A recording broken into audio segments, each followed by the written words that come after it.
अस्सलाम वालेकुम रीडर्स, कैसे हैं आप सब। मैं आप लोगों की वॉइस ओवर लाइबा। आज हम मुकम्मल नावल पढ़ेंगे मोमिना शाह का एक सितम ऐसा भी। आइए स्टार्ट करते हैं। बिस्मिल्लाहिर्रहमानिर्रहीम। सूरज की रोशनी धीरे धीरे अफक से फूटने लगी थी। मलगजा सा अंधेरा अब भी मौजूद था। चिड़ियाएँ चहचहाकर सुबह होने का पता दे रही थीं। पौधों में लगे फूल धीरे धीरे से खिलने लगे थे। 400 फैले सरसों के खेत, दूर दूर बने कच्ची मिट्टी के मकान और इन मकानों से उठता धुआं वहाँ दिन शुरू हो जाने का पता दे रहा था। गुलाबी आंचल ओढ़े वो लड़की सरसों के खेत में भागती हुई पगडंडी पे कदम लड़खड़ाने से बचाने को कभी कभी हाथों को हवा में ऊंचा करके अपना तवाज़ुन बरकरार कर रही थी। मेरा ब्रोक पीछे से उसके पीछे दौड़ता वो लड़का उसे मज़ीद तेज़ी से भागने पे मजबूर कर रहा था। मैं नहीं रुकने वाली खबीस इंसान, वो भागती हुई फूली हुई सांसों समेत बोली। सुन मीरब, मेरी बात तो सुन ले, उसने उसके पीछे भागते कहा। मैं नहीं रुकूंगी, इतनी पागल थोड़ी हूँ, उसने सुलग कर कहते जैसे ही कदम सड़क पे रखे उसका पैर मुड़ा। वो गिरी पर हिम्मत करके वापस दोबारा उठी थी। ऊंची नीची सड़क पे भागते भागते उसने पीछे मुड़ के देखा। वो अब उसके पीछे नहीं था। भागना उसने अब भी नहीं छोड़ा था कि यकदम उसका नाजुक वजूद किसी फुलाती जिस्म से टकराया। डरो खौफ के मारे उसके हलक से चीख बरामद हुई। उसके चीखने पे मुकाबिल के माथे पे शिकनों का जाल बिछा था। चीखो मत, उसने उसे खुद से दूर झटक कर कहा। जी माफ़ी, उसने सर पे आंचल दुरुस्त करके साइड से निकल जाना चाहा कि मुकाबिल की आवाज़ पे वो रुकी। इतनी सुबह तन्हा अकेली औरत खेतों से निकलकर भागती आ रही हो लड़की, क्या करने गई थी? उसने करख्त लहजे में पूछा। उसकी बात का मफहूम समझते मीरब के तो सर पे लगी और तलवों पे बुझी। कहना क्या चाह रहे हैं आप? उसने सुलग कर उसके मुकाबिल आते कहा। वही जो तुम करके आ रही हो। वही सर बेतासुर लहजा। आप होते कौन है मुझ पे इतना घटिया इल्ज़ाम लगाने वाले? मीरब ने मुकाबिल खड़े शख्स को जलती आंखों से घूरा। इस गांव का अगला सरदार, उसने गर्दन अकड़ा कर कहा। गांव के अगले सरदार हैं तो सरदारों वाली हरकत करें। ऐसी गिरी हुई बातें अक्सर शख्सियत भी गिरा देती है। उसने एक एक लफ्ज़ चबा कर कहा। बहरोज़ चौधरी की आंखें ताज्जुब से फैली थीं। वो तो उस लड़की को कोई आम सी लड़की समझ रहे थे, पर शायद ये आम दिखने वाली लड़की बेहद ख़ास अंदाज और त्यौहार रखती थी, जिसका अंदाज उन्हें बखूबी हो चुका था। बहुत खूब, उसने आंखों में ढेरों चमक लिए कहा। उसने उसकी बात पे आंखें घुमाई। उसने कदम एक बार फिर आगे बढ़ाने चाहे कि वो उसकी आवाज़ सुनकर रुकी। दिल का उजाला भी मुकम्मल नहीं निकला और तुम जवान जहां लड़की घर से बाहर निकली फिर रही हो, उसने कदरे संजीदगी से कहा। ये आपके लिए अम्मा ने भेजा था। वो तनकर वापस उसके मुकाबिल आई। हाथ में पकड़े आपलों का थैला उसकी आंखों के पास ले जाकर लहराया। क्या तुम्हारी अम्मा को खबर नहीं हुई कि तुम हसीन हो, जवां हो, तुम्हारे साथ कुछ भी हो सकता है? वो उसे बगौर तकते हुए बोला। तो गुस्से से उसके नथने फूल गए और वो बिना मज़ीद कुछ कहे अपने घर की तरफ कदम बढ़ा गई। ज़मीनों पर चलता झगड़ा दो सरदारों का था, पर उनके साथ जमा हुए लोग बिना अपने किसी मुफाद के महज तफरीह का समा करने अपने घरों से निकलकर अपने पसंदीदा सरदारों की टीम का हिस्सा बन गए थे। दोनों तरफ एक दूसरे पे बंदूकें ताने खड़े वो तमाम महज तफरीह का सामान कर रहे थे, पर कौन जानता था कि कब न जाने किसे तफरीह का सामान करते कैसे यहाँ मातम का समा बन जाता था। एक हफ्ते से ज़मीन पे चलता झगड़ा अरूज पे था, और कहते हैं ना, हर अरूज को जवाल है। चौधरी मिर्ज़ा हुसैन के दोनों बेटे भी वहाँ मौजूद थे। यकदम जंग ने ज़ोर पकड़ा, मामला गर्म हुआ और सबकी बंदूकें एक दूसरे पे तन गई। मुखालिफ पार्टी से एक बंदा सामने निकल कर आया, चौधरी अफरासियाब, जो कि 16-17 साल नौ उम्र का लड़का था। उसने मुखालिफ पार्टी के एक शख्स को बंदूक ताने अपनी तरफ बढ़ते देखा तो वो यकदम डरकर भागा, पर वो शख्स ना रुका। उसने उसके कंधे पे गोली चलाई। गोली सीधा कंधे पे लगी। वो 9 उम्र लड़का तड़प कर नीचे बैठा। बंदूक थामे खड़े बंदे ने एक और गोली सीधा उसके सीने पे दिल के मुकाम पे उतारी तो यकदम वो गश खाकर ज़मीन पे सजदा रेज हो गया। चौधरी बहरोज़ की नज़र जैसे ही उसके वजूद पे पड़ी वो भागता हुआ उस तक आया, पर शायद तब तक बहुत देर हो चुकी थी। दूसरी पार्टी के तमाम फरीक भाग चुके थे। चौधरी बहरोज़ ने अपने छोटे भाई को गोद में उठाया। पागलों की तरह वो उसे अस्पताल के लिए लेकर भागा था, पर अस्पताल पहुंचने तक वो जान की बाजी हार चुका था। चौधरी चौधरियों की हवेली में मानो गमों का पहाड़ टूट पड़ा था। मुखालिफ पार्टी के तमाम लोग भाग चुके थे। वो तमाम मर्द इलाका ही छोड़कर भाग चुके थे। रह गई थी तो महज उनकी औरतें। जिस शख्स ने गोली चलाई थी उस शख्स को सब लोग जानते थे। वो उनके गांव का ही तो बंदा था। हयात आलिम एक आम किसान था, पर एक आम किसान की एक जुर्रत उसे कितनी भारी पड़ने वाली थी, शायद इस बात से वो किसान बेखबर था। वही हुआ जो ऐसे इलाकों में होता है। पुलिस आई, अपने इलाके का मामला कहकर उन्हें चलता कर दिया और फिर जीगा बिठाया गया। जिरगे में हयात आलिम की बीवी को बुलाया गया। जिरगे में पैसों या फिर वनी खून बहा को रखा गया, जिसमें से चौधरियों ने खून बहा का इंतखाब किया, क्योंकि उनके भाई इतना आर्जा थोड़ी था कि उसका कत्ल चंद नोटों के वास्ते माफ़ कर देते। खून बहा में हयात आलिम की बेटी मीरब हयात आलिम को वनी कर दिया गया। मीरब हयात आलिम का निकाह चौधरी बहरोज से कर दिया गया और फिर एक बार फिर वही खून बहा की दास्तान शुरू हो गई, जो शायद इन जागीरदारों के यहाँ बरसों से चलती आ रही थी। नाम क्या है तुम्हारा? मीरब के सामने बैठी सफ़ेद दुपट्टे के हाले में बैठी पर शफीक औरत ने नर्म लहजे में पूछा। मीरब, उसने धीरे से कहा। बड़ा प्यारा नाम है, उन्होंने नम आंखों से कहा। शन्नो, अम्मा जी ने शन्नो को आवाज़ लगाई, जो किसी बोतल के जिन की मानिंद वारिद हुई। जी अम्मा जी, उसने सादतमंदी से सर झुकाकर कहा। इसे बहरोज के कमरे में ले जाओ, उन्होंने शन्नो को देखा उसी नरम लहजे में कहा। जी अम्मा जी। सादतमंदी की हदूद पार करते शन्नो ने मीरब को अपने साथ चलने को कहा। वो खामोशी से उसके पीछे पीछे चलने लगी। एक कमरे के दरवाजे के पास रुककर शन्नो ने उसके अंदर जाने का इशारा किया। वो खामोशी से अंदर चली गई। अंदर घुसते ही उसने गहरा सांस लिया और सामने पड़े दीवान पर जा बैठी। उसे कुछ तसल्ली हुई थी, नहीं तो वो बहुत खौफजदा हो चुकी थी, पर ज़रूरी नहीं था कि हर कोई इससे नरमी का बर्ताव करता। ये सोचकर ही उसकी काली सी आंखों में आंसू चमके। वो गहरी नींद में गर्क थी कि यकदम किसी ने उसे झंझोड़ कर उठाया। हिम्मत कैसे हुई तुम्हारी यहाँ इतने सुकून से सोने की? हमारी ज़िंदगी का सुकून बर्बाद करके सुकून से तो मैं तुम्हें भी नहीं रहने दूंगा। वो उसे बाजू से खींच कर उठाता इस पे झुका, गुस्से से चीख रहा था। उसे उसकी सुर्ख आंखें देखकर यकदम खौफ आया। खुश्क होते लबों को तर करते उसने कुछ कहने के लिए मुंह खोलना ही चाहा कि उसके अगले अल्फाज उसका दिमाग घुमा गए थे। तुम जैसे घटिया लोग, मैं जानता हूँ तुम किस घटिया बाप की गंदी औलाद हो। वो तो मानो उसके कानों में शीशा उंडेल गया था। हिम्मत कैसे हुई मेरे बाप के बारे में या मेरे बारे में ऐसे अल्फाज इस्तेमाल करने की? वो उसकी आंखों में आंखें गाड़कर सरकशिश लहजे में कहती उसे मज़ीद सुलगा गई थी। जैसी होती है वैसे ही हुई है हिम्मत। और तुम कौन होती हो मुझे मेरी हिम्मत का बताने वाली? ग़ुलाम हो तुम, मेरी वनी हो तुम। तुम्हारी इतनी लंबी ज़बान मुश्किल में डाल देगी तुम्हें। वो उसके बाल मुट्ठी में दबोचता हकारत से बोला।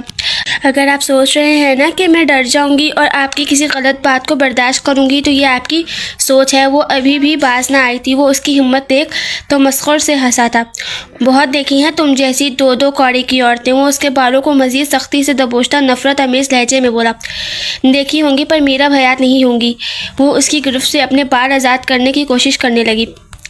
ज़बान को लगाम दो अपनी। उसने उसके चेहरे पे अपनी 5 उंगलियां छाप दी। मीरब की आंख से एक आंसू टपका। नहीं दूंगी। ज़िद्दी तो वो भी सदा की थी। अगर इस ज़बान को लगाम ना दी ना तो बहुत पछताओगी। वो उसे गर्दन से दबोचता बोला। अगर मैंने गलत को गलत ना कहा ना, खामोशी से जुल्म सहती रही, तो और भी पछतावा होगा। वो बामुश्किल बोली। उसका चेहरा सुर्ख हो चुका था। अब तो उसे सांस लेने में भी दिक्कत हो रही थी कि मुकाबिल ने एक झटके से उसकी गर्दन छोड़ दी। वो खांसते हुए उसके पास से उठी थी। वो बेड पर उसके बेहद करीब बैठा था और उसकी कुर्बत मीरब हयात को किसी सूरत मंजूर नहीं थी। वो बेहद थक चुकी थी, उस वजह से उसकी आंख लग गई थी। पर अचानक उस शख्स का आकर उसे ऐसे उठाना उसके तमाम हवास झंझोड़ गया था। वो उसको सुनाकर कमरे से वापस निकल गया था। मीरब को अपना सर दुखता हुआ महसूस हुआ। उसने जो थप्पड़ उसके चेहरे पे मारा था वो उसके हवास झंझोड़ गया था। वो हिम्मत करती कमरे से बाहर आई। हवेली में मुलाजमों के अलावा कोई मौजूद नहीं था। इस वक्त शाम के 5 बज रहे थे। वो नंगे पैर चलती हुई हवेली के मेन दरवाजे से निकलकर बाहर बनने बरामदे में आई थी। अम्मा जान वहीं बैठी थी। वो उनके पास जाकर सलाम करती तख्त पे बैठी तो वो उसे देख नरमी से मुस्कुराई थी। वालेकुम अस्सलाम, उन्होंने शफकत से कहा। आराम करके अब कुछ बेहतर लग रहा होगा। होगा ना तुम्हें, उन्होंने नरमी से कहा। जी पर सर में दर्द हो रहा है, वो धीमी सी आवाज़ में कहती हैं। अम्मा जान को बड़ी प्यारी लगी थी। शन्नो जाकर बच्ची के लिए खाना लाओ और फिर अच्छी सी चाय चढ़ा हम दोनों के लिए, और तुम आओ इधर दम डाल दो, अभी गायब हो जाएगा सर दर्द। उन्होंने उसे अपने करीब बैठने को कहा। वो ज़रा सा खिसक कर अम्मा के पास हुई। अम्मा ने दम डालना शुरू किया। उसका सर शदीद दर्द कर रहा था। काफ़ी देर खामोशी के बाद अम्मा की आवाज़ उसकी समातों से टकराई। जानती हो बहरोज़ आया था और शायद उसने तुमसे बदतमीज़ी भी की हो, पर तुम सब्र से काम लेना, देखना बहुत जल्द वो तुम्हारे सब्र के आगे हार जाएगा।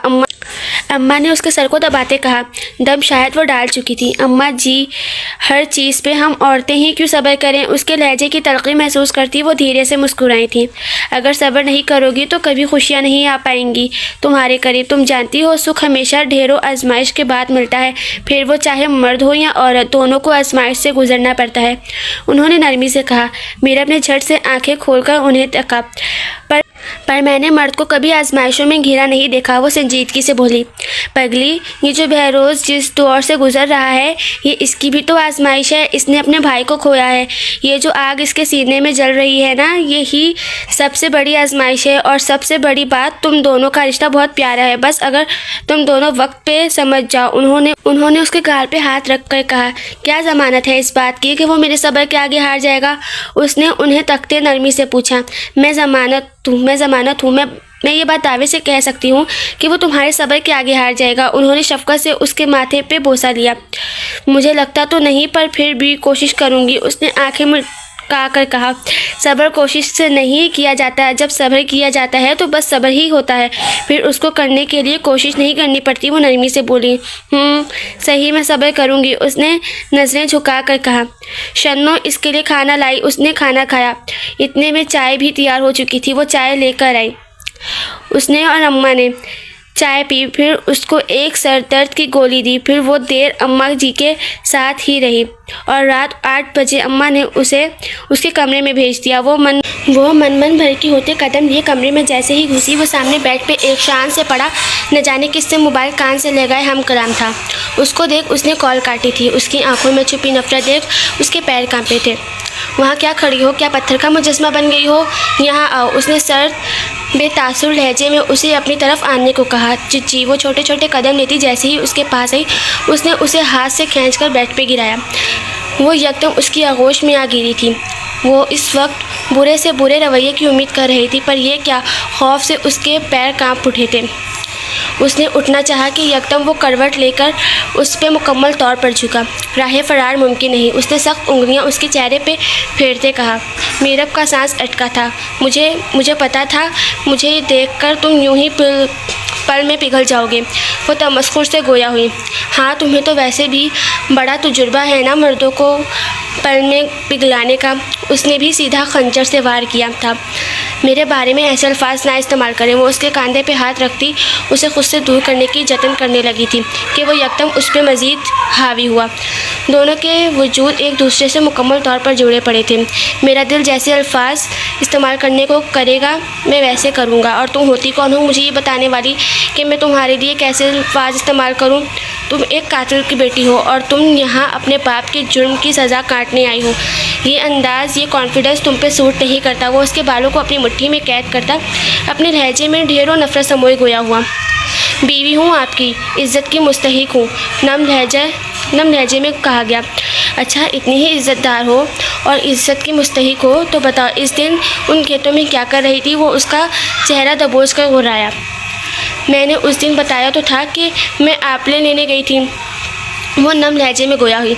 अच्छा, और आपले लेने के बहाने अपने किस आशिक से मुलाकात करके आ रही थी? अब के उसका लहजा हद से ज़्यादा तहज़ीक अमेज़ था। दूर हटे। वो यकदम उसे धक्का देकर उठी थी। वो भीगी बिल्ली से यकदम खूंखार शेरनी बन गई थी। वो उसके खूंखार होने पर तमस्खुर से हंसा था।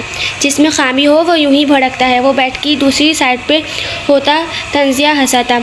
आप जैसा इंसान जिसकी सोच इस हद तक गिरी हुई हो मैंने आज तक नहीं देखा। वो हकारत से कहती उसे सुलगा गई थी।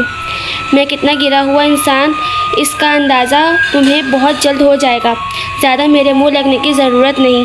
सिगरेट को लाइटर से जलाकर एक कश लेते कहा, मुझे अच्छे से मालूम पड़ चुका है कि आप कैसे मर्द हो। वो माथे पे लातादार तेवरियाँ सजाए कहती लेटने लगी थी कि उसके अल्फाज सुनकर उसने उसे देखा। यहाँ सोने की ज़रूरत नहीं है, अपने मरने का बंदोबस्त कहीं और कर लो। वो बदतमीज़ी की तमाम हदूद पार कर गया था। मैं तो यही सोऊंगी, बीवी हूँ आपकी, वो जैसे सुलगी। अच्छा बीवी हो, ठीक है, फिर हकूक़ अदा करो मेरे, उसने उसे सताने को कहा। सोचना भी मत ऐसा कुछ, आप जैसे इंसान के साथ मैं कोई ताल्लुक़ भी नहीं बनाऊंगी। वो आँखों में ढेरों नफ़रत को हकारत लिए भड़की। समझ क्या रखा है तुमने मुझे? शायद तुमने अभी ठीक से मुझे पहचाना नहीं। मैं चौधरी बहरोज़ हूँ। मेरे साथ इस अंदाज़ में बात करने की हिम्मत कोई नहीं रखता, और जो रखता है ना, मैं उसकी हिम्मत तोड़ देता हूँ। वो उसे खींचकर अपनी तरफ सरगा गया था। जिस वहशी अंदाज में उसने उसे अपनी गिरफ्त में जकड़ा था, वो तड़प कर ही तो रह गई थी। उसने उसकी मजबूत गिरफ्त से ख़ुद को निकालना चाहा, पर नामुमकिन सी बात थी। छोड़ो मुझे, उसने उसकी उंगलियों की जंबिश को अपने वजूद पे होता महसूस करके सिसक कर कहा। और फिर वो हुआ जो शायद होना तो चाहिए था, पर ऐसे नहीं। बहरोज़ ने उसका लिबास ऐसे नोच कर उससे अलग किया था कि वो फूट फूट कर रो पड़ी थी। बहरोज़ नहीं, उसे यकदम सर नफ़ी में हिलाया। बहरोज़ ने गहरी नज़रों से उसे तका। क्यों नहीं? हाँ, उसने उसके चेहरे पे उंगली फेर कर कहा। बहरोज़ दूर हटे। वो गहरे सांस लेती रोंदी हुई आवाज़ में बोली। बहरोज़ तमस्खुर से हंसा था। उसके लबों पे अपना मजबूत हाथ जमाता वो अपना हक वसूल कर गया था। कुछ देर बाद नीम अंधेरे कमरे में उसकी सिसकियाँ गूंजने लगी। वो जो अभी उसको रेजा रेजा करके पीछे हटा था, उसके रोने की आवाज़ जब उसके कानों में पड़ी तो अपने किए पे शर्मिंदा होने के बावजूद बेजार से लहजे में गोया हुआ, बंद करो ये रोना धोना। ऐसा भी कोई जुल्म नहीं किया जो रोना ही बंद नहीं हो रहा। वो करवट बदल गया। वो उसके रोने पे भी ना रुकी। सारी रात उसकी रोते रोते गुजरी। सुबह की रोशनी लगने से पहले ही वो अपनी हालत दुरुस्त करके कमरे से निकल चुकी थी। जैसे ही मौलवी ने अजान दी, धीरे धीरे हवेली में चहल पहल होने लगी। मीरब ने जल्दी जल्दी नमाज़ पढ़ी और जब दुआ के लिए हाथ उठाए तो आंसुओं और सिसकियों के सिवा कुछ न था। अम्मा जी भी उठ चुकी थी। वो उनके पास आकर बैठी थी। यकदम बहरोज़ के वालिद नमाज़ पढ़कर जैसे ही घर में दाखिल हुए और उसे देखकर जो बेइज्जती उन्होंने उसकी की, वो रात को की गई उनके बेटे की गई ज़्यादती को भी पीछे छोड़ गई थी। सुबह सुबह हवेली की दीवारें उनकी ढाठ से कांप उठी थी। वो जालिम भी नींद से भरी आंखें लिए जैसे ही जदीद तर्ज के बने लॉन्च में आया तो मीरब सर झुकाकर रो रही थी और उसके अब्बा उसके सर पे खड़े उसे न जाने क्या क्या कुछ कह रहे थे। उसे बुरा लगा पर उसने कुछ न कहा, खामोश रहा। नज़र एक बार फिर उसके कमदाए चेहरे पे पड़ी तो वह महज लब भींच गया। पर जब अब्बा ने उसके किरदार पे बोलना शुरू किया तो उसकी बर्दाश्त बिल्कुल ख़त्म होने लगी थी।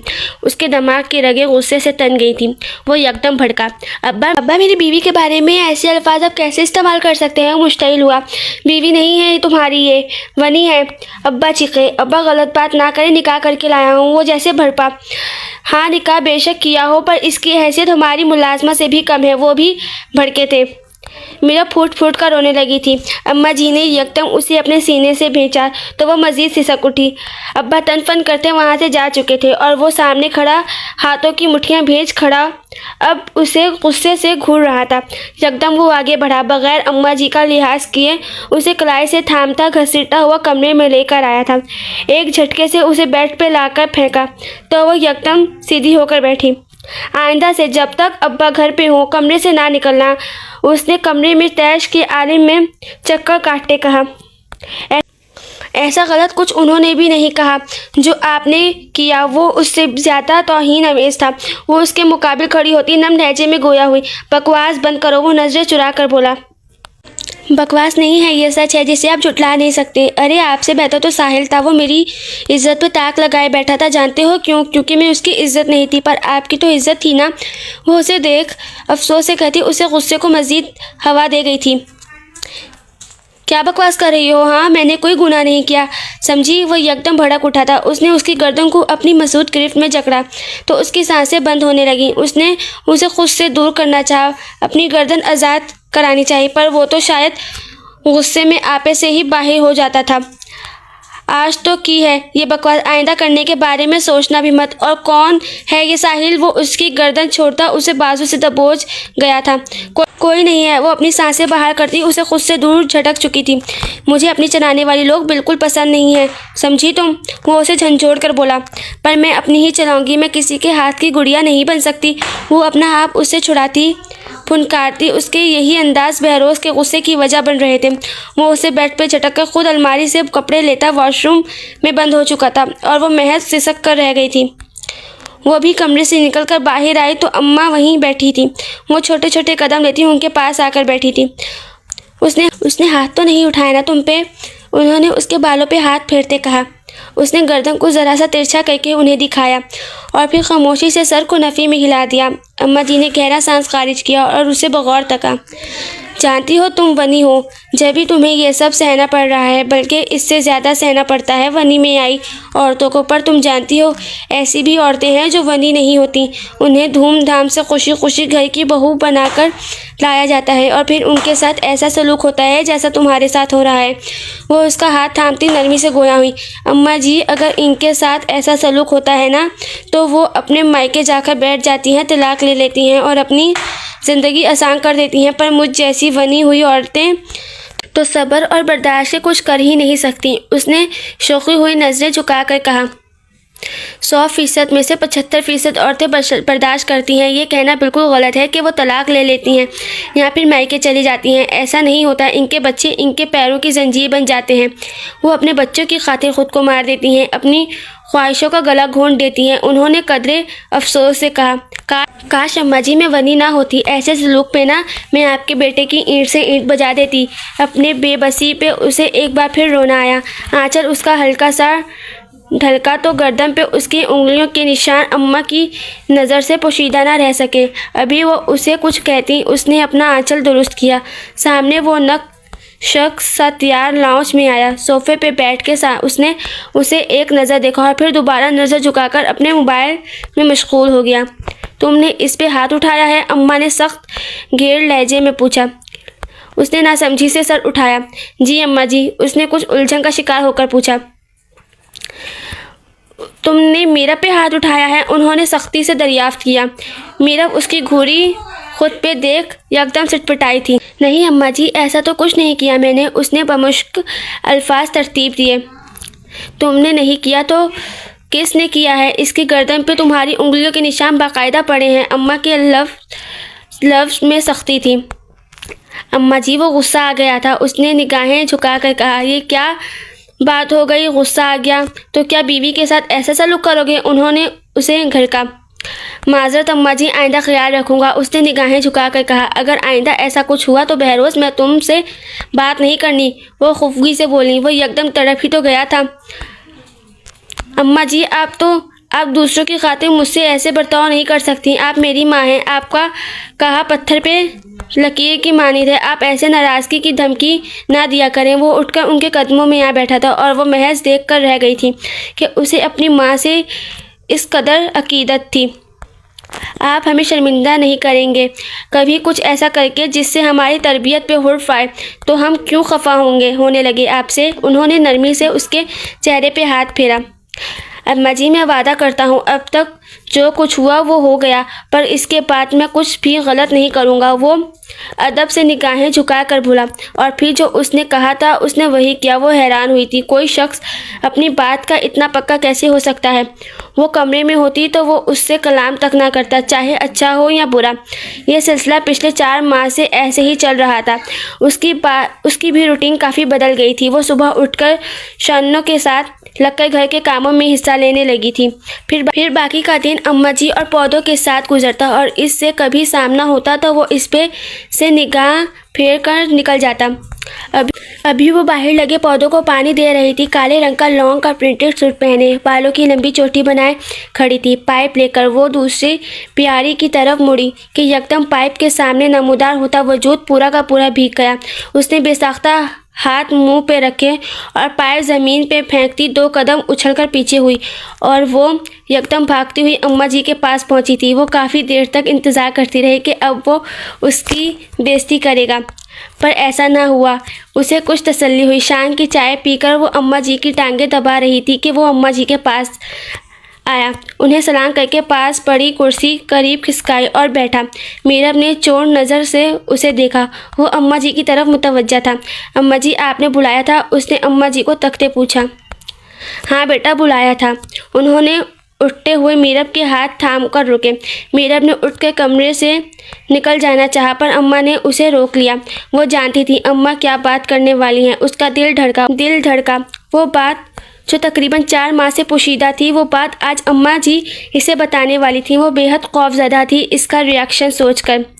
इसकी भी बेसाख्ता नज़र उस पर पड़ी तो उसे इसमें न जाने क्यों पर पहले के मुकाबले में काफ़ी तब्दीली महसूस हुई। बहरोज़ तुम बाप बनने वाले हो, अम्मा जी ने संजीदगी से कहा। जी, उसे हैरत हुई। हाँ, तुम्हें 4 महीने पहले ही इसलिए नहीं बताया कि क्योंकि तुम काफ़ी गुस्से में रहते थे इन दिनों, अम्मा जी ने नरमी से कहा। मीरब नज़र झुकाए बैठी थी। बहरोज़ को तो समझ ही नहीं आए कि क्या करे। अजब सी बेबसी थी। उसने एक मीरब को देखा, वो बैठी नज़र झुकाए उंगलियां चटका रही थी। कमरे में गहरी खामोशी थी। वह गहरी सांस लेकर उठा। अम्मा जी, चलता हूँ, कुछ काम है, रात में मुलाकात होगी। वो संजीदगी से कहता कमरे से निकल गया और वह महज भीगी नज़रों से उसकी पुश्त को देखती रह गई। अम्मा जी, अब क्या होगा? उसने अम्मा की तरफ रुख किया। अल्लाह खैर करेगा, उन्होंने उसे परेशान देखकर कहा। अम्मा जी, वो गुस्सा तो नहीं करेंगे ना? उसने अम्मा जी को तकते परेशानी से कहा। नहीं, अम्मा जी ने एक लफ्ज़ी जवाब दिया। वो भी खामोश हो गई। उससे भी आगे मज़ीद कुछ कहा न गया। रात में वो कमरे में बैठी थी, घुटने पे सर टिकाए बैठी, पीले रंग का जोड़ा पहने बैठी थी। बहरोज़ कमरे में घुसा। उसे देखकर हमेशा की तरह नज़रअंदाज करता वो कमरे की बालकनी में गया। सिगरेट सुलगाकर पीने लगा कि वो बेचैनी सी महसूस करती खुद ही उसके पीछे उठ कर गई। उसकी पुश्त पे खड़े होकर उसने बामुश्किल अल्फाज को तरतीब दिया। आप खुश नहीं हैं इस खबर से? उसने धीरे से कहा। वो मजाक। उसने सिगरेट का गहरा कश लेकर धुआं हवा के सुपुर्द किया और उसे देखकर तमस्खुर से हंसा। बिल्कुल भी नहीं। उसने जला सिगरेट ज़मीन पे फेंक कर अपने जूतों तले मसला। क्यों? उसे अपने हलक में कांटे चुभते हुए महसूस हुए। क्योंकि मैं ये बच्चा नहीं चाहता, मैं चाहता हूँ इसको ख़त्म कर दो। उसने सफाकी की हद तमाम कर दी। ये आप क्या कह रहे हैं? वो खौफ के मारे 2 कदम पीछे हुई। वही जो तुमने सुना। वो उसके सरापे को बगौर तकता गोया हुआ। उसके सरापे में हल्का सा भारीपन। वो देखकर सर छटक गया। पर मैं ऐसा कुछ नहीं चाहती। आप प्लीज़ ऐसी बातें ना करें। उसकी रंगत पल में जर्द पड़ी थी। पूरा वजूद लम्हे में पसीने से शराबूर हुआ था। घबराहट के मारे उसके वजूद पे ऐसा लर्जिश तारी हुआ कि एक पल को तो बहरोज़ भी सटपटा गया। उसने यकदम लपक कर उसे थामा। क्या हुआ है तुम्हें? उसने उसके गाल थपथपाए। पानी, उसने गहरे सांस लेकर कहा। हाँ सबर। वो उसे खुद के साथ लगाए बेड पे लाकर बिठाता गोया हुआ। साइड टेबल पे रखे जग से पानी उसने गिलास में उंडेल कर उसके लबों से लगाया तो कुछ देर बाद उसकी हालत संभली। अब बेहतर महसूस कर रही हो? उसने उसके बाल सहलाते कहा। जी, उसने अपने चेहरे पे हाथ फेर कर कहा और नज़रें उसके चेहरे पर गाड़ कर बेबसी से उसे देखा। आप क्यों नहीं चाहते कि? उसने बात अधूरी छोड़ी।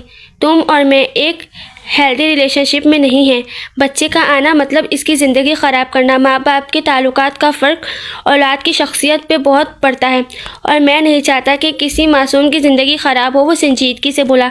हम ठीक करेंगे ना अपना ताल्लुक़, हमारे बीच सब ठीक हो जाएगा। वो बेकरारी से बोली। कैसे? उसने आईब्रो उचका कर कहा। आप भूल जाए ना ये कि मैं वनी हूँ, प्लीज़। वो जैसे मन्नत पर उतरी आई। ऐसा नहीं हो सकता मीरब, तुम मेरे भाई के खून बहा में आई हो। हमारे बीच कभी कुछ भी दुरुस्त नहीं हो सकता। वो संजीदगी से बोला। क्यों नहीं हो सकता? कोशिश तो करें, उसने रोते हुए कहा।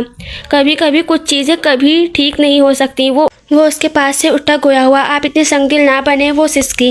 कभी कभी संगिल बनना पड़ता है, वो बेरुखी से कहता। उसका दिल दुखा गया था। प्लीज़, हम एक कोशिश कर सकते हैं ना? वो उसके पीछे उठी थी। उसका आंचल बेड पे ही रह गया था। वो दुपट्टे से बेनियाज बिखरी सी हालत में उसके मुकाबिल खड़ी हुई। उसकी नज़र उस पर पड़ी तो वह सांस लेना भूल गया। उसकी रोई रोई आंखें, बिखरे से बाल, कपकपाते लब, न जाने क्या था उस लम्हे में कि वो कमज़ोर पड़ गया। वो धीरे से उसे अपनी बाहों में कैद करता उसके लबों पे झुकाता। वो यकदम सटपटाई। उसने उसे खुद से दूर करना चाहा। उसकी गिरफ्त मज़ीद सख्त हुई। मीरब को अपनी सांसें रुकती हुई महसूस हुई। वो उससे दूर हटा। उसने उसकी कमीज़ को थामा था। उसे खड़ा देखता रहा। यकदम उसे खैरी सांस खारिज की। कल तैयार है ना, डॉक्टर के पास चलेंगे, अम्मा जी को ना बताना। वो उसे खुद से दूर करता, संजीदगी से कहता। खुद बाथरूम में बंद हो गया और वो बिखरी सी हालत में बेजान वजूद लिए ज़मीन पर बैठती चली गई। अगली सुबह जब बहरोज़ उठा तो मीरब को कमरे के कोने में फर्श पर बैठा पाया। शायद सारी रात वो वहीं बैठी रही थी। तैयार हो जाओ, उसने नींद से बोझल होती आवाज़ में कहा। मैं नहीं जाऊंगी, हर टर्मी से कहा गया। जाना पड़ेगा तुम्हें। बहरोज़ के माथे पे तेवरियां नमूदार हुई। मैंने कहा ना, मैं नहीं जाऊंगी। वो अपनी नम सूझी आंखें उसकी आंखों में गाड़ कर जनून अमेज़ लहजे में कहती बहरोज़ के गुस्से को हवा दे गई थी। मसला क्या है तुम्हारा? इज्जत से बोल रहा हूँ तो समझ नहीं आती बात। बहरोज़ बेड से कुशन उठाकर ज़मीन पे फेंकता उठा था। वो खौफ से कपकपा उठी थी। वो बामुश्किल अपने बेजान होते पैरों पे जोर डालकर उठी थी। मुझे नहीं करना अपने बच्चे का कत्ल, वो मजबूत लहजे में गोया हुई। तुम क्यों सर पे चढ़ रही हो मेरे? जितना कहा है इतना करो। वो तैश की आली में ढाड़ा। नहीं करूँगी, जो आप चाहते हैं वो कभी नहीं करूँगी। वो सर को नफ़ी में जंबिश देती नहीफ सी आवाज़ में बोली। मेरी एक बात कान खोल कर सुन लो। अगर इस बच्चे ने इस दुनिया में जन्म लिया तो ये भूल जाना कि मैं इसे बाप बनकर पालूंगा या उसकी परवरिश करूंगा। वो उसे कंधों से थामता घुर्रा कर बोला। मेरे बच्चे के लिए मैं काफ़ी हूँ। वो सिसक कर बोली। ठीक है तो फिर पैदा करो और अकेले पालो इसे। वो उसे झटक कर कमरे से निकल गया था। मीरब ने अपने मुंह पे हाथ रखकर अपनी सिसकियों को रोका था। मीरब, अम्मा जी ने उसे गुमसुम बैठे देखकर आवाज़ दी। जी अम्मा जी। उसने सर उठाकर अम्मा जी को देखा। बहरोज़ खुश है ना इस बच्चे की आमद से? उन्होंने उसके जर्द चेहरे को तक कर कहा। पता नहीं, वो अजीब से लहजे में बोली। कुछ कहा है उसने तुम्हें? अम्मा जी ने कुछ फिक्रमंदी से पूछा। नहीं, अभी तक तो कुछ नहीं कहा। वो बात छुपा गई। बिस्मिल्लाह। अल्लाह इस बच्चे को तुम दोनों के लिए रहमतों और बरकतों वाला बनाए, अम्मा जी ने उसके माथे पे बोसा देकर कहा। उसकी आंखें हल्की सी भीगी पर वो अपनी आंखों की नमी छुपा गई। बहरोज़ थोड़ा सा सख्त कीर है पर मेरा बच्चा दिल का बहुत अच्छा है मीरब, अम्मा जी ने उसका हाथ थाम कर कहा। उसके दिल से बेसाख्ता एक आवाज़ निकली। अगर इतना ही अच्छा है तो अपने बच्चे को क्यों मार रहा है? जी अम्मा जी। दिल की बात वो ज़बान पर ना ला सकी थी।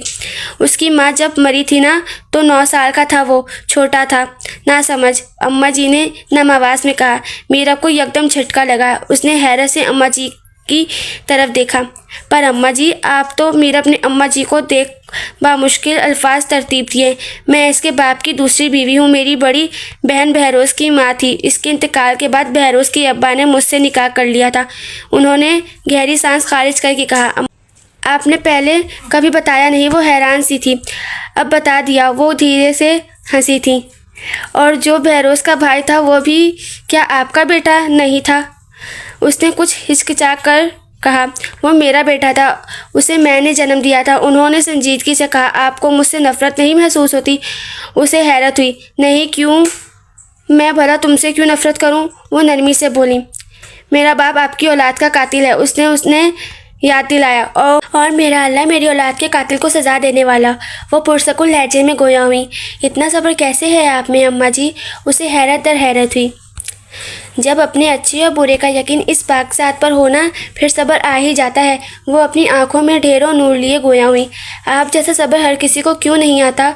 उसने उनके हाथ अकीदत से थाम कर लबों से लगाए। क्योंकि हम अल्लाह और उसके रसूल सल्लल्लाहु अलैहि वसल्लम पे ईमान तो रखते हैं पर हमारा अकीदा बड़ा कमज़ोर है। हम अल्लाह रब्बुल इज़्ज़त से ज़्यादा उसके बंदों से तवक्कुआत रखते हैं।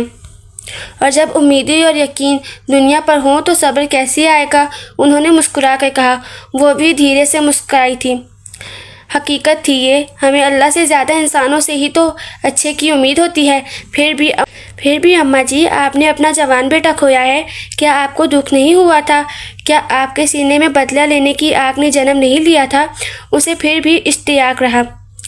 औलाद का दुख हमेशा हर दुख से भारी होता है, फिर चाहे औलाद जवान हो या बूढ़ी या फिर बचपन के दौर में हो।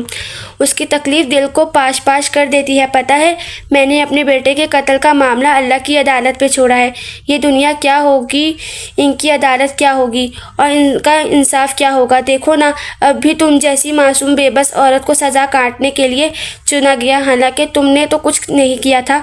जिसने किया था वो तो भाग गया कहीं और जाकर। वो फिर किसी मासूम का कत्ल करेगा और फिर किसी और मासूम को उसकी सज़ा दी जाएगी जो अपने जुर्म व गुनाह से भी ना वाकिफ़ होगा। ये दुनिया की अदालतें अंधी हैं, असल इंसाफ तो मेरे रब की अदालत में मिलता है।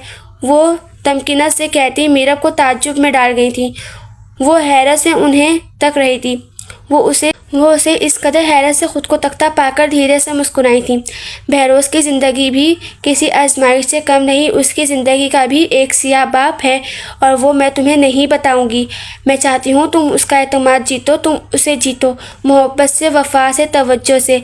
मुझे यकीन है एक ना एक दिन आएगा जब वो अपना हर गम तुम्हें बताएगा, तुमसे अपनी हर तकलीफ़ बांटेगा इंशाअल्लाह। उन्होंने उसके बाल संवारते कहा। ऐसा क्या है? वो उनको तकती मुस्तफ़िर हुई।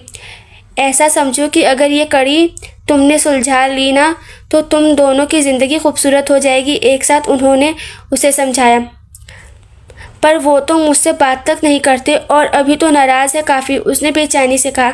अब ये तो तुम पर है ना कि तुम क्या करती हो और कैसे करती हो, उन्होंने संजीदगी से कहा। मीरब गहरी सोच में डूब गई। शाम के 5 बज रहे थे। वो किसी काम से उजलत में घर आया था। कोई ज़रूरी कागजात थे जिनकी इसे ज़रूरत पड़ गई थी। वो कमरे में हर एक जगह छान चुका था पर उसे उस कागजात नहीं मिले। काफ़ी ढूंढने के बाद उसे याद आया कि वो कागजात तो उसने अपने वकील के पास रखवाए थे। उसने अपनी पैंट की पॉकेट से मोबाइल निकालकर कान से लगाया।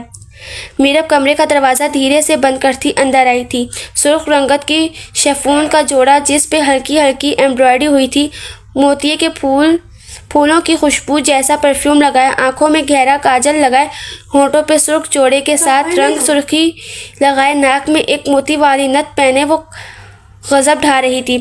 बहरोज़ की तवज्जो उसकी तरफ ना थी। वो खामोशी से चलती उसके पास आई थी। बहरोज़ ने मोबाइल कान से हटाकर कॉल काटी। ऊपर देखा तो देखता ही रह गया। उन 4 माह में पहली बार वो ऐसे सच संवर कर उसके सामने आई थी। वो इस कदर हसीन लग रही थी कि वो बेखुद सा उसे तकता रह गया। वो उसे खुद को तकता पाकर थोड़ी सी कंफ्यूज हुई थी, मगर हिम्मत करके वो उसके बराबर बैठी थी। धीरे से उसके करीब होकर उसने पलकें झुकाकर पूछा, मैं कैसी लग रही हूँ? वो कपकपाए लहजे में मुस्तफ़िर सी हुई। बहुत खूबसूरत। वो बेखुदी के आलिम में उसके चेहरे को अपने हाथों के प्याले में भरता गोया हुआ। वो उसकी तारीफ़ करने पे शर्मीली सी मुस्कान होठों पर लिए नज़रें उठाकर दोबारा झुका गई थी। बहरोज़ धीरे से झुका था। उसकी झुकी झुकी आँखों पे अपने लब रख गया था। उसकी जसारत पे उसकी आंखें धीरे से कपकपाई थीं। बहरोज़, उसने अपने सुर्ख लब धीरे से हिलाए। वो उसके चेहरे पे उंगलियां फेरता मखमूरियत से गोया हुआ। कुछ नहीं कुछ कहते कहते उसके लब फड़फड़ाए थे।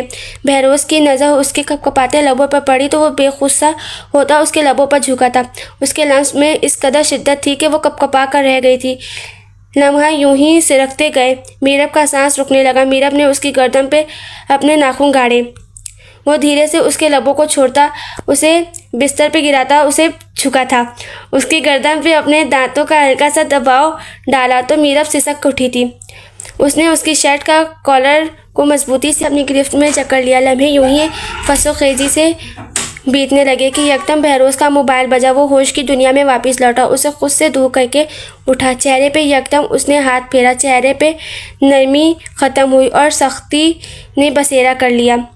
मीरब भी उसके पीछे उठी थी। उसने मीरब को तैश के आली में देखा।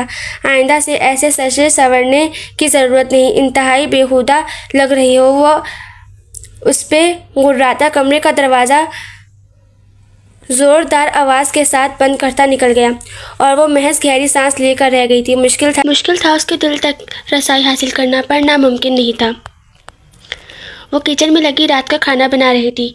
अम्मा जी से बहरोज़ की पसंद का पूछकर वो लगी उसकी पसंद का खाना बनाने में मशगूल थी। खाना बनाकर फारिग हुई तो नहा धोकर उसने सादा सा बादामी रंग का सूट पहना, साथ ही होठों पे हल्की सी पिंक कलर की लिपस्टिक भी लगा ली। वो कमरे में बैठी उसके आने का इंतज़ार कर रही थी। कुछ वक्त बीता तो बाहर से उसकी गाड़ी की आवाज़ आई। वो एकदम खड़ी हो गई। वो कमरे में एक सिम से दूसरी सिम चक्कर काटती उसके आने का इंतज़ार करने लगी। वो कमरे में आया तो उसे पिछले एक हफ्ते की तरह आज भी याद देखा। वो उससे नज़रें फेरता बेड की सिम चाहने लगा था कि वो एकदम उसके मुकाबिल आई थी। बहरोज़ के उसे देखने पे वो नरमी से मुस्कुराती उसके करीब आई थी। अपने हाथों का हार उसकी गर्दन के गिर्द बनाकर उसने अपना चेहरा उसके चेहरे के कदरे करीब कह के मध्यम सी आवाज़ में उसे मुखातिब किया। आज देर कर दी आपने आने में। आपको पता है मैंने आपके लिए आज अपने हाथों से खाना बनाया है। वो लाड उठाने वाले अंदाज में बोली। तुम मेरी बीवी बनने की कोशिश मत करो, कह रहा हूँ। दूर रहो मुझसे, नहीं तो मुझे दिल तोड़ने का हुनर खूब आता है। वो उसे खुद से दूर करता संजीदगी से बोला था। वो उसकी बात पे मुंह बनाकर रह गई थी। आप कितने संग दिल हैं वो मुझे पता है। और रही बीवी बनने की बात, तो मैं आपकी बीवी हूँ। और सबसे अहम बात, मुझे भी टूटे दिल जोड़ने का हुनर खूब आता है। वो उसके करीब होती उससे पहले ही उसके अल्फाज उसकी हिम्मत ख़त्म कर गए थे। जानता हूँ बहुत खूब आता है तुम्हें टूटे दिलों को जोड़ना। वही तो करती थी तुम शादी से पहले। वो संजीदगी से कहता बेड पे बैठा था। भाड़ में जाएं आप। मैं पागल थी जो आपके लिए लगकर इस हालत में मैंने खाना बनाया, आपके लिए तैयार हुई, आपके आने का पूरा दिन इंतज़ार किया। वो गुस्से से भड़की थी। इसमें कौन सी बड़ी बात है? क्या औरतें इस हालत में काम नहीं करती? जहाँ तक मैंने देखा है औरतें पूरे घर संभालती हैं। वो जूते उतारता मसरूफ़ से अंदाज में बोला। वो धप से उसके बराबर बैठी थी। वो गर्दन मोड़कर महज उसे बुरी नज़रों से घूर कर रह गया था। हाँ करती होंगी पर मुझसे नहीं होता, वो मुंह बनाकर कहती उसके कंधे पर सर रख गई थी। तो ना करो, मैंने नहीं कहा। वो उसका सर अपने कंधे से हटाता डोक-टोक लहजे में कहता उठाता। वो अलमारी खोलकर खड़ा अपने कपड़े निकाल रहा था कि वो एकदम उसके पीछे गई थी। उसकी कमर पे अपना सर टिकाकर खड़ी होती वो धीरे से मिनमिनाई थी, पर उसकी मिनमिनाहट वो बाखूबी सुन चुका था। प्यार से बनाती हूँ, दिल करता है आपका ख्याल रखूँ, आपके लिए खाना बनाऊँ। वो उसकी कमर पर सर टिकाए खड़ी थी कि वो यकदम मुड़ा। वो सीधी खड़ी हुई। मेरा प्लीज़ मुझसे दूर रहो। ऐसा ना हो कि मैं तुम्हें सच में कुछ ऐसा दे दूँ जो तुम्हें और तुम्हारे बच्चे को नुकसान पहुंचा दे। उसके लहजे में बला की संजीदगी थी। क्या ये बच्चा और मैं आपके कुछ नहीं लगते? क्या हमारी तकलीफ़ पे आपको तकलीफ़ नहीं होगी? उसकी पलकें पल में भीगी थी। नहीं, जिन चीज़ों से मेरा कोई सरोकार नहीं, मुझे उनकी परवाह भी नहीं। संग दिली की हद वो तमाम कर गया था। हम दोनों से आप ही का तो सरोकार है। उसने उसका हाथ थामना चाहा, पर वो अपना हाथ उसकी पहुंच से दूर कर गया। आखिरी बार कह रहा हूँ, दूर रहो मुझसे। वो उसकी नम आँखों में अपनी सर्द बेतासुर आंखें गाड़ कर बोला। अब तो मुमकिन ही नहीं, उसने हिम्मत करके बिखरे हुए लहजे में कहा।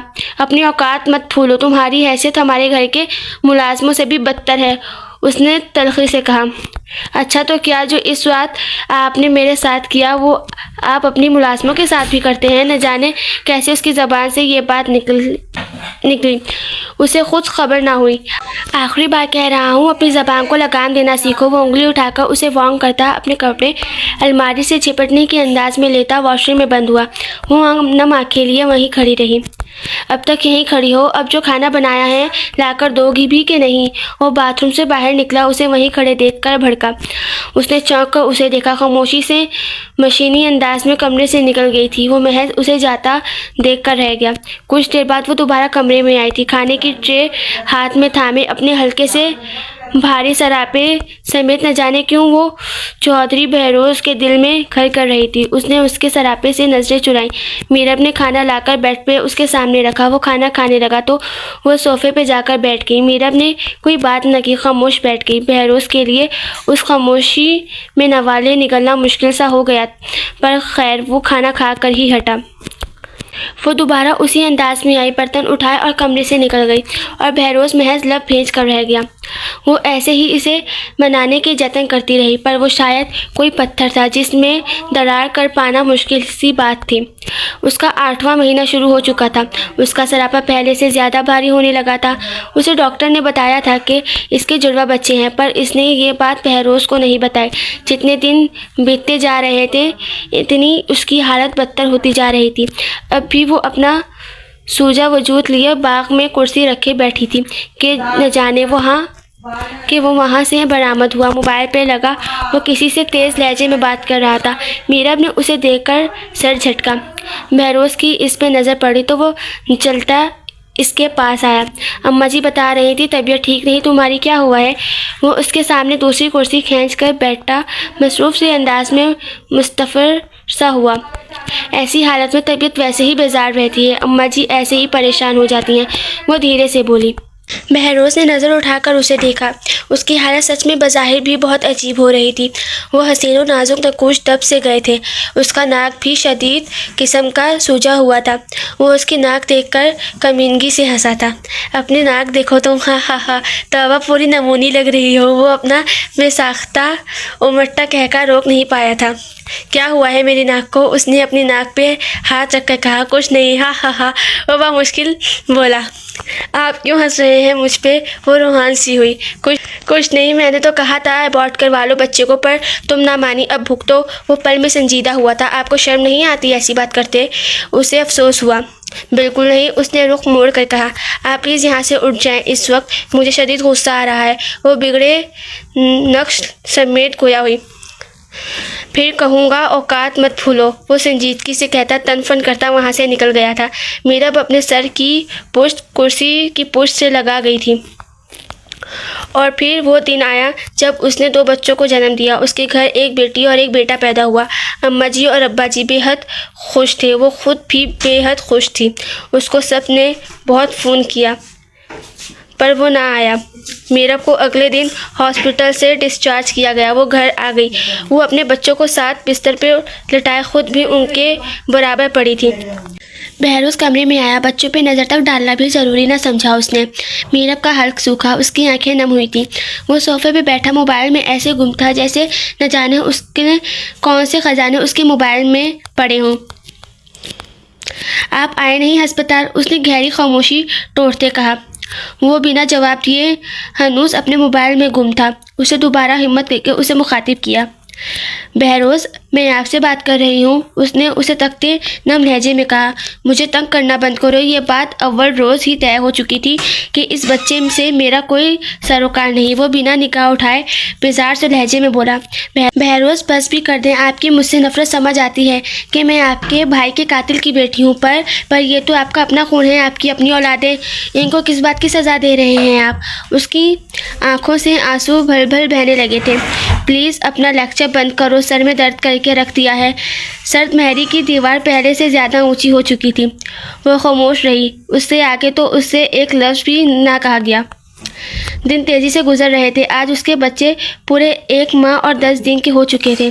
उसने उनको नहला धुलाकर साफ़ सुथरा किया। बहरोज़ बेड पे ही बैठा था, पर बेनियाज मीरब ने अपने बच्चों को कपड़े पहनाए, अच्छे से लपेट कर दोनों को बेड पे लिटाया। मीरब की एक चोर नज़र बहरोज़ पे गई। गलती से भी उसकी निगाह अपने बच्चों को देखने के लिए नहीं उठी थी। वो उनको बारी बारी फीट करवाकर कमरे में बिस्तर पर लिटाकर चली गई। बहरोज़ ने एक आंख उठाकर कमरे से बाहर झांक कर देखा। वो कहीं नहीं थी। बहरोज़ ने यकदम मोबाइल साइड पर रखा। दोनों बच्चों के माथे पे यकदम झुक कर अपने लब रख गया था। उनके नन्हे हाथों को अपने हाथों में थामता बारी बारी उनके हाथों पे प्यार करने लगा था कि उसे किसी के कदमों की चाप महसूस हुई। वो उनसे दूर होकर वापस खुद को मोबाइल में गर्क कर गया। मीरब जल्दबाजी में कमरे में आई। अलमारी खोलकर कुछ सामान निकालकर वापस कमरे से निकल गई। उसके जाते ही वो वापस अपने बच्चों की तरफ मुतवज्जा हो गया। काफ़ी वक्त बीतने के बाद भी जब वो वापस ना आई बच्चों के पास तो उसे तशवीश हुई।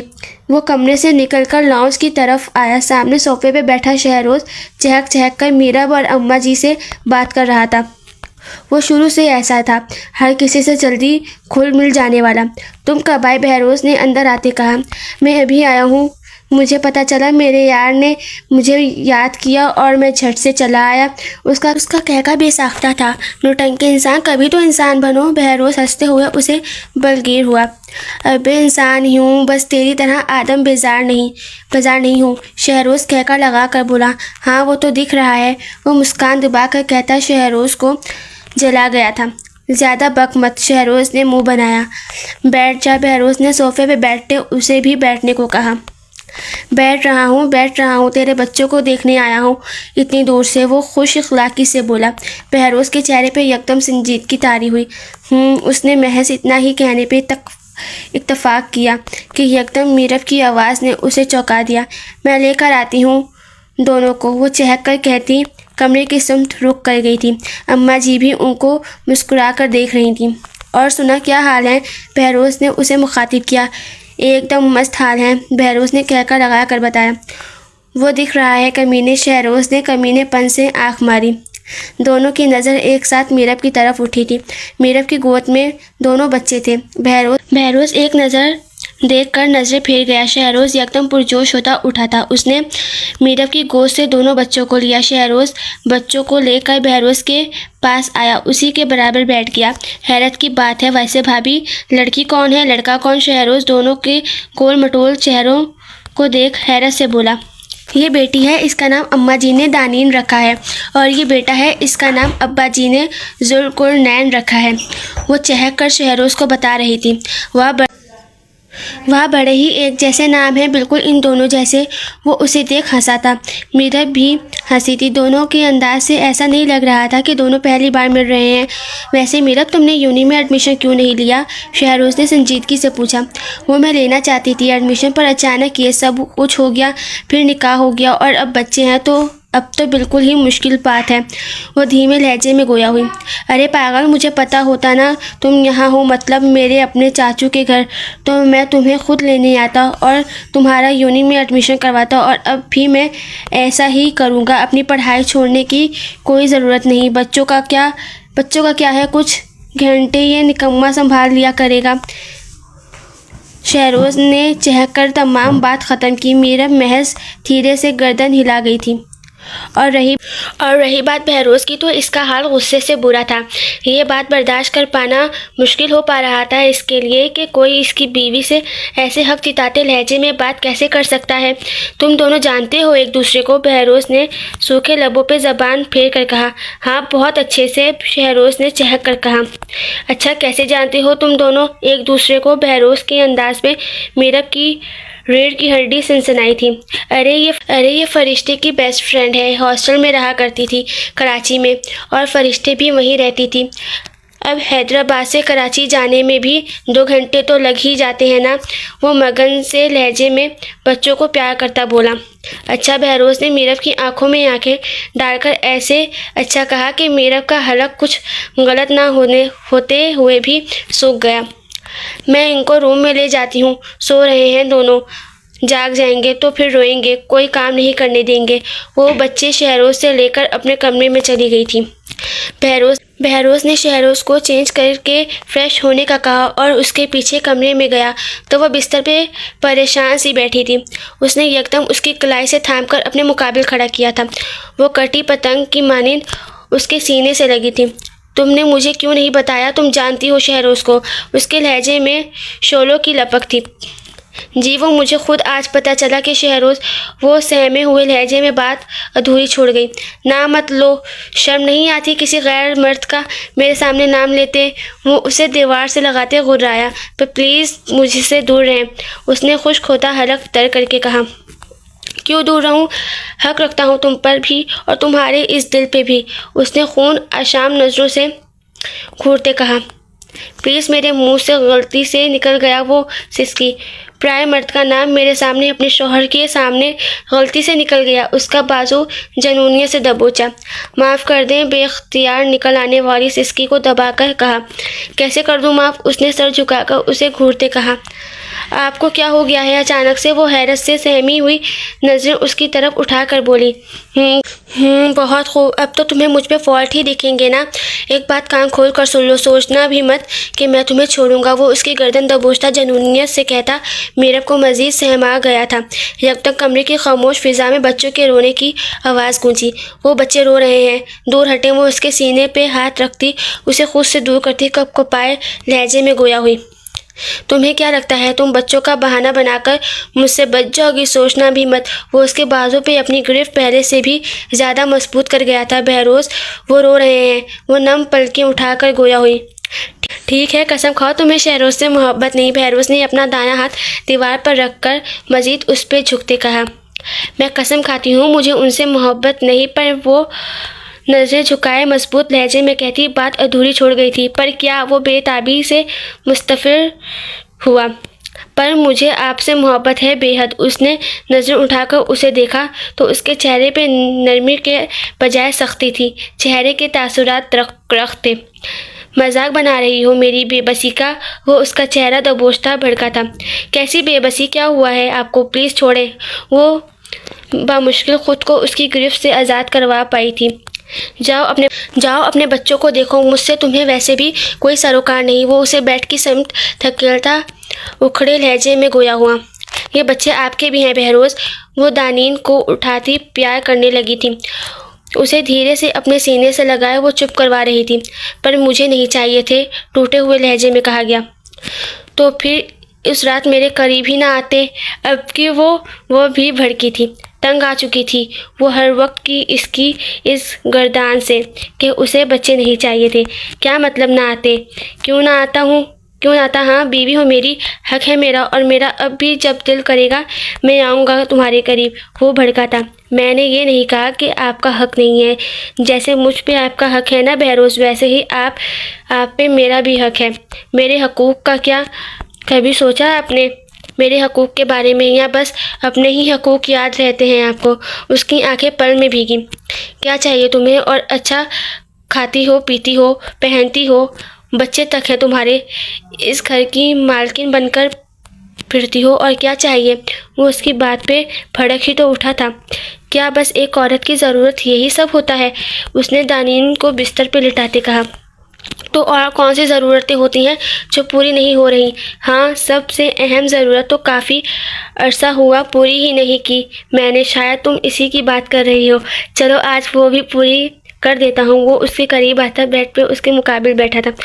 हाथ भी मत लगाइएगा मुझे। अफसोस है मुझे आपकी जहनीत पे, शर्म आनी चाहिए ऐसी बातें करते हुए। आप कह रहे थे ना, और क्या ज़रूरत होगी एक औरत की? औरत का तो पता नहीं, पर एक बीवी को मोहब्बत, इज़्ज़त, मान, भरोसे की ज़रूरत होती है, जिनमें से आप मुझे कुछ भी ना दे सके।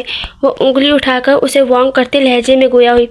वो तो शायद मैं कभी नहीं दे सकता। वो नज़रें फेर कर बोला। क्यों नहीं दे सकते? वह जुनूनी हुई।